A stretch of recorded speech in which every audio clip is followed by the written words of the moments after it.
My name is Elizabeth Bellamy. I'm 26 years old. The night before my Yale Medical School interview, my younger sister Juliet poured an entire bottle of bleach down the front of my only blazer, smiling the whole time. I stood frozen. My mother didn't even look up from her phone. Stop making a scene, Elizabeth. It's just a jacket. You're always so dramatic. My father added, your sister's going through enough. Don't ruin this for her. I wore the ruined blazer anyway. 6 hours later, I sat across from the dean of admissions at Yale. He stared at the bleach stain, then at my last name, and his face went white. He opened his desk drawer, pulled out a folded piece of paper, and said, "Wait, you're her." Everything my family had spent years trying to erase was about to be the exact thing that destroyed them. And the letter in that drawer had been waiting for me for 14 months. If you've ever been the daughter your family decided to make smaller, stay with me, because by the end of this, you'll understand exactly what that piece of paper said, and why it changed everything. Like this video, subscribe if you want the full story, and tell me in the comments where you're watching from. Now let me take you back to where it started. I grew up in a 5-bedroom colonial in Wellesley, Massachusetts. My father, Lincoln Bellamy, was a managing director at one of the oldest asset management firms in Boston. My mother, Bridget, sat on 3 charity boards and the trustee committee of the Boston Symphony. From the outside, we were the family the local paper photographed every spring at the Wellesley Garden Tour. I was the oldest. Juliet came 3 years after me. And from the day she was born, my mother talked about her differently. Juliet had the right kind of face. The right kind of laugh. The kind of temperament people remembered. I was 11 the night it first became undeniable. I'd practiced for 4 months for a piano recital and played the piece without missing a note. My mother kissed my forehead backstage and said, "You played well, Elizabeth." Then, without missing a beat, but Juliet has the kind of face people want to remember. Let her have the spotlight tonight. Juliet was 8. She hadn't touched a piano in over a year. That was how our house worked, and it only got colder from there. When I was 10, I opened my mother's dresser drawer looking for stockings. She caught me, closed it slowly, and said, "My drawer is private. I don't go through your things, you don't go through mine. That's how this house works." I didn't open that drawer again for 16 years. Remember that drawer, it comes back, and what's inside it will blow this whole story wide open. At 16, I said out loud for the first time that I wanted to be a doctor. My father set down his fork. My mother smiled the way you smile at a kid announcing she wants to be an astronaut.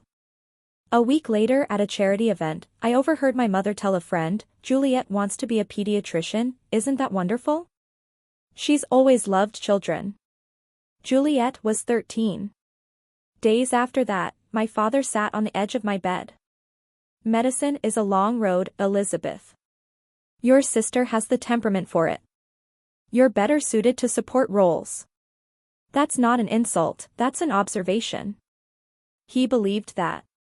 By 16, I understood the truth. They'd already decided which daughter would become the doctor. They just hadn't bothered telling me. So I applied to college on my own. Wrote my own essays. Got in without their help. When I told them, my mother said, "It's fine. Not a school we brag about, but fine." My father said, "Don't expect me to pay for med school after this. Your sister's the one we're saving for."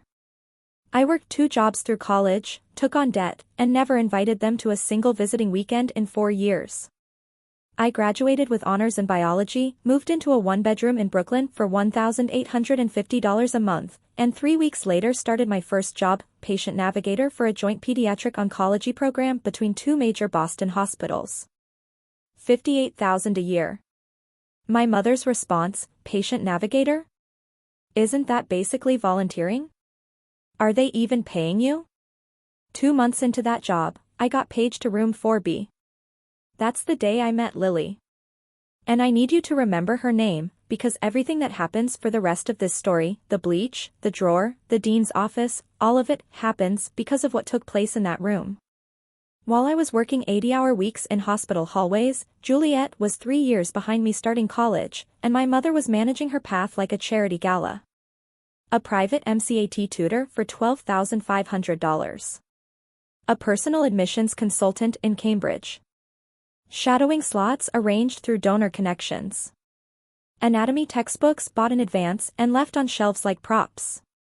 My mother told her friends Juliet had been shadowing at the Children's Hospital for over a year, that she had such a gift with kids. I pulled the actual visitor logs later.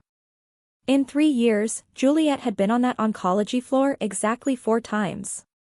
Total time, 5 hours and 22 minutes. I had logged 3,200 hours. And only one of us was about to find out that those numbers mattered. Lily Donovan was 7 when she was diagnosed with leukemia. Her mother, Sophia, was a hotel housekeeping supervisor who'd immigrated from Honduras.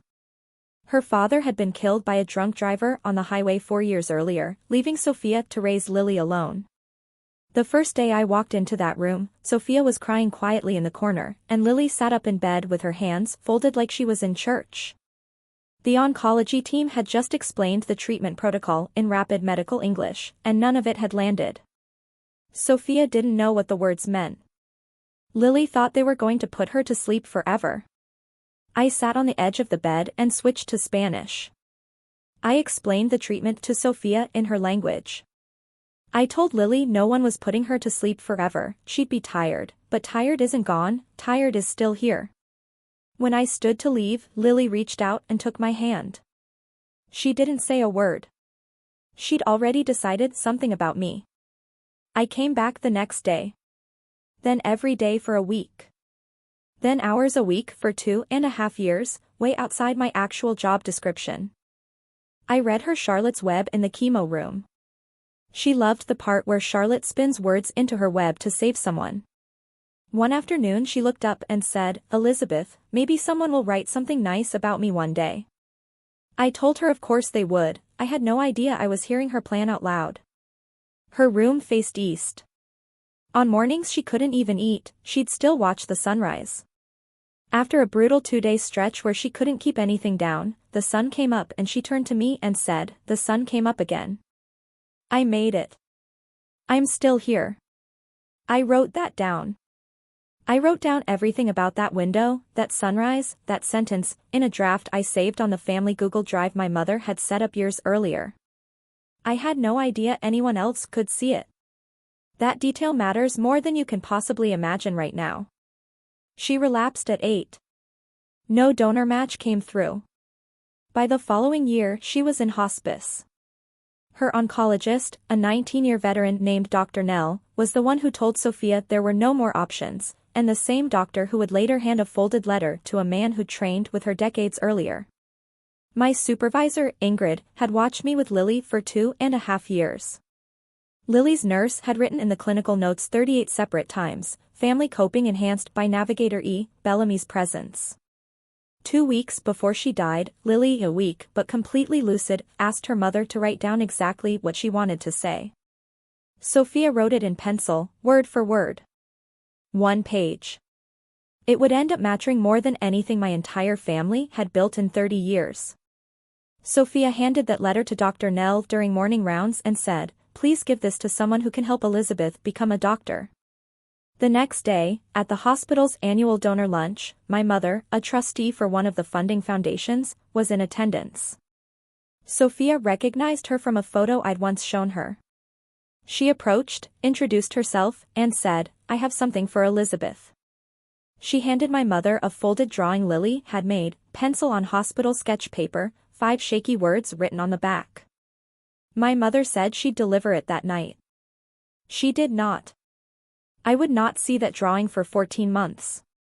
Hold on to that, because where that drawing ends up hiding is the single most damning detail in this entire story. Meanwhile, Dr. Nell forwarded Lily's letter to a colleague she'd trained with decades before, a man now serving as Dean of Admissions at Yale School of Medicine. Her note to him was one line, "For when this applicant arrives." He put the letter in his desk drawer. Lily died in early November. I went to her funeral. So did Sophia, the nurse, the social worker. My parents did not come. My sister did not come. 3 weeks later, Sophia showed up at my Brooklyn apartment with a navy wool blazer in a garment bag, hers, from years earlier, never worn since her husband died. Lily would want you to wear something with strength in it, she said. I had no idea that Lily was already writing my future before I could even see it. I hadn't planned to apply that admissions cycle, I wanted to stay with Lily through the end. My supervisor told me, that's a hard choice. It's also a doctor's choice. Make sure you can come back from it. I drafted a personal statement anyway, knowing I wouldn't submit it for another year. I wrote about Lily by name. About Sophia. About the window facing east. I saved it to the family drive and forgot about it. What I didn't know, 12 nights later, at 2:18 in the morning, my mother opened that file. 13 minutes after that, she texted my father about it. And less than 4 weeks later, my sister submitted her own Yale application, with my words inside her essay. Juliet got in. She started that August. By the time I submitted my own application the following fall, she'd already completed 8 months as a first-year Yale med student, at the exact school I was about to interview at. My interview was set for a Monday in mid-February. My mother called that Thursday. Come home Saturday. Your father's making his pasta. Family dinner before your big day. I hadn't been home in 11 months. I said yes, because I thought a family dinner before something this important meant something. I drove up Saturday afternoon, hung the blazer in my old closet. My father greeted me at the door, good of you to come. Juliet's home too, from Yale. Dinner was ice cold without anyone raising their voice. My mother asked Juliet about her grades. When I mentioned my interview, she said, we'll see how it goes. Yale isn't for everyone. Juliet put down her fork, looked at me for the first time all night, and said, you know I'm there now. You know what that means. I didn't answer. After dinner, I brought the blazer down to steam it. I turned my back for 8 seconds to fill the spray bottle. When I turned around, Juliet was standing there with a full bottle of bleach, cap already off. She walked to the ironing board and poured it down the front of the blazer until the bottle was nearly empty. The wool soaked it in. The stain hissed against the hot iron and bloomed orange across 18 inches of navy fabric. She looked up and smiled at me. My mother, from the couch, didn't lift her eyes from her phone. Stop making a scene, Elizabeth. It's just a jacket. My father, your sister's going through enough. Don't ruin this for her. I stood there holding the hot iron. I didn't yell. I didn't cry. I didn't throw anything. I'd spent years imagining what I'd do if my family ever crossed a real line. What I never imagined was that when they finally did, I'd just turn the iron off, fold the ruined blazer over my arm, and walk upstairs in silence. I sat on my bed for 40 minutes, watching the stain cool into something permanent. I knew enough about laundry chemistry from hospital work to know it could never be saved. And then it hit me, Juliet hadn't done this out of anger. She'd done it out of fear. I didn't know what she was afraid of yet. But I would. I slept 4 hours. At 5:15 in the morning, I came downstairs in the bleached blazer. The house was dark. No one was awake. I left no note. I drove 135 miles to New Haven in total silence, and somewhere past the Connecticut border, for the first time in over a year, I let myself cry, for exactly 30 seconds. Then I stopped, and I kept driving. I had no idea the man interviewing me in a few hours had been waiting 14 months to meet me. 8 applicants that day, 3 interview slots each. My first interviewer was warm, impressed when I mentioned 3,200 clinical hours. Most candidates have under 1,000, she said. She didn't mention the stain on my blazer. I decided I wouldn't bring it up unless asked. But my second interview was with the dean of admissions himself, and the front desk mentioned, almost in passing, that he'd requested my slot specifically. That should have told me something was coming. His office was wood-paneled, photos of children's hospitals on the wall. He looked at my blazer a beat too long before he even sat down. Then, Miss Bellamy, tell me about a patient who changed how you think about medicine. I had 3 prepared answers. I used none of them. I told him about Lily, her full name, her diagnosis, Sophia, Charlotte's Web, the window that faced east, the sunrise after 2 days of not eating. I talked for 6 straight minutes. He didn't interrupt once. When I finished, he didn't ask another question. He didn't thank me. He stood up, walked to his desk drawer, the second one on the left, and pulled out a thin folder. Inside was one folded piece of paper. He set it on the desk without turning it toward me yet. I want to be sure I'm hearing what I think I'm hearing, he said. Lily Donovan. B-cell leukemia, diagnosed 2022. Mother named Sophia, father deceased, window facing east, Charlotte's Web. You're that Elizabeth? I said yes. He sat back down, looked at the bleach stain, looked at my name on his laptop screen, and said the words I'd been chasing this entire story toward. I have been waiting 14 months to meet you. Then, quieter, wait, you're her. He turned the paper around. I recognized the handwriting instantly, the same slope Sophia used in every note she'd ever sent me. This was Lily's voice, written in her mother's hand. He read it aloud, slowly. To the people who pick who is a doctor, please pick Elizabeth Bellamy. She held my hand when I was scared. She told my mommy my words in Spanish when she didn't know English. She read me Charlotte's Web in the chemo room. She's already a doctor in the ways that matter. Please. Lily Donovan, age 9. He explained the chain. Dr. Nell had forwarded it to him 14 months earlier with a single line, for when this applicant arrives. He'd been sitting on it ever since, not even knowing if Lily had survived. Then he said something that stopped my heart. There's a second piece of evidence in your file I legally cannot show you right now. Someone else in your family used elements of Lily Donovan's story in their own application to this school last year. I noticed the overlap the moment your statement came in.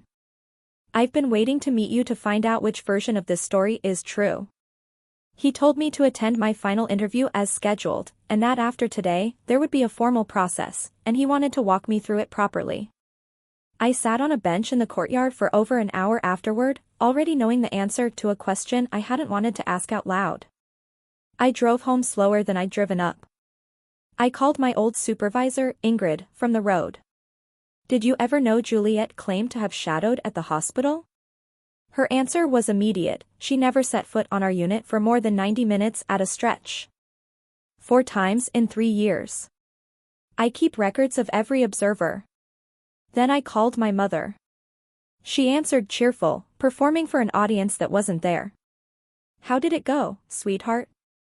I skipped straight past it. Mom, did Juliet write about Lily Donovan in her Yale essay? The silence lasted 4 seconds. 4 seconds is an eternity on a phone call. Her surprise came too slow, and her denial came too fast. I never said Lily's last name. My mother never asked who Lily was. She just said, "Come home tonight, we'll talk." I hung up. She'd known the name. I'd never told her. That night, an email arrived from the dean. He wanted a formal follow-up, including the option to file a complaint with Yale's Honor and Professionalism Committee, the body that handles academic integrity. He needed a written statement from me about my relationship with Lily and her family. He'd be confirming the letter's chain of custody with Dr. Nell directly. I scheduled the meeting for 2 weeks out.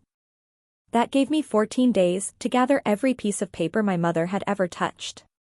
I opened the family Google Drive and pulled up my original draft's version history. 23 edits between March and May, all mine, except one entry that didn't match my pattern. A single access, no edits, just a view, timestamped weeks before Juliet's essay was due, from my mother's account. I made a list on a legal pad, the patient log Ingrid could pull, the hospital badge log for Juliet, my draft's version history, Juliet's submitted essay, my mother's texts to my father if he'd hand them over, and the drawing, wherever it was hiding. One piece of this puzzle had been written by my mother's own hand, and I would have to go find it myself. I filed the formal request with the committee, attaching my dated draft against Juliet's submitted essay. Within 18 hours, the request was accepted under the honor code, and a comparison process began.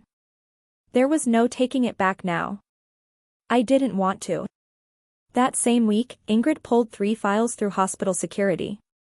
File 1, my navigator log, 3,200 hours total, 1,180 of them specifically with Lily and Sophia. File 2, Juliet's visitor badge log, 4 visits, 5 hours 22 minutes total, and critically, not one single visit inside Lily's actual room. My sister had never met Lily Donovan. Not once. File 3, the nurse's 38 clinical notes documenting my presence by name. Ingrid attached one line, "This is among the cleanest contrasts I've pulled from our records in 24 years. Use it carefully. Use it once." The dean called me directly a few days later. 9 minutes, procedural tone.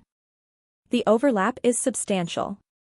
The phrase, "her window faced east and she watched the sunrise even when she couldn't eat," appears verbatim in your sister's essay. The probability of 2 siblings independently writing that sentence is, in our assessment, 0. Then he asked the question that sent me straight back to Sophia, "Is there anything else in your family's possession, anything physical connected to Lily?" I called her that night for the first time in months. "Did you ever meet my mother in person?" The silence on the line told me everything before she even answered. "Yes, a donor lunch, months before Lily died." She'd recognized my mother from a photo, approached her, and said, "I have something for Elizabeth." She described the drawing in perfect detail, pencil, hospital sketch paper, me sitting beside Lily's bed holding her hand, 5 shaky words on the back, "For when you graduate." My mother had told her she'd deliver it that evening. I never got it, I told Sophia. The silence that followed broke into quiet crying. "I thought you had it," she said. "All this time, I thought you had it." A week later, my father called me for the first time in over a year. His voice was hollow. "I need to see you. Not your mother, not your sister. There are things I should have said years ago. There are things on my phone you need to see." We met at a small cafe. He looked thinner than I remembered, and he wouldn't look at me. "I let her do this," he said. "I'm not asking you to forgive me. I'm asking you to know." He unlocked his phone and turned it around. There it was, a text thread from over a year earlier, at 2 in the morning. My mother, writing to my father, "Just read Elizabeth's draft. The Lily paragraph is the strongest writing in our family. Juliet has nothing close to it. Should I send Juliet the draft?" My father, hours later, "Bridget. That's Elizabeth's work." Her reply, "Elizabeth isn't applying this cycle. She's staying for hospice. Juliet applies in June.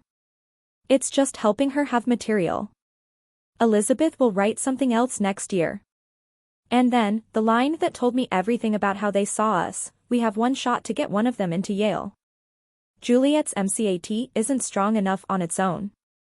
This is parenting." 52 more messages followed over 10 months, coordination, strategy, which details of a dying child's life would sound best in an application essay. My father airdropped the entire thread to me, along with a voice memo he'd recorded alone in his car the night before. "I should have said no," he said in it. I said nothing. That's the same thing as saying yes. I left that cafe with everything I needed. What I still didn't have was the drawing. That weekend, my mother called again. "Come home Sunday. Your father needs you here. This has gone too far." I went, but not for her. She met me at the door with her arms crossed. "We can fix this. Drop the complaint. Juliet doesn't deserve to lose everything over a sentence." I asked to use the upstairs bathroom, walked past her, past my old room, straight into the master bedroom. I opened the second drawer of her dresser from the top, the same drawer she told me was private when I was 10 years old. Underneath a stack of folded silk scarves, exactly where she'd said her private things lived, was a folded piece of hospital sketch paper. I unfolded it. Pencil. A child holding the hand of a woman in scrubs, both of them looking at each other. On the back, in shaky handwriting, "For when you graduate. Lily, age 9. I photographed it exactly where it lay, closed the drawer, and slipped the original into my coat pocket. I walked downstairs into a dining room where my whole family sat waiting. Juliet already notified that Friday that an investigation was open, her face streaked but rehearsed. I placed the drawing face up on the table. This was given to Mom on October 18th by Sophia Donovan at the hospital's donor lunch. It was meant for me. Mom kept it in her dresser, second drawer from the top, under the scarves. The girl who drew this was 9 years old. She died 3 weeks later. Her name was Lily. Juliet started, "Elizabeth, you don't understand." I cut her off without raising my voice. "I have your essay. I have my draft. I have the badge log. I have Mom's texts to Dad. I have the drawing. I'm not asking you to understand. I'm telling you what happens on Wednesday." My mother reached for the sketch. I put my hand over it. She pulled back. "You have no idea what you're doing," she said. I lifted it where she could see it clearly. Lily did. She knew before any of us. I walked out and didn't look back. That night I called Sophia and asked if she'd testify at the hearing by video. 12 seconds of silence. "I will speak for Lily."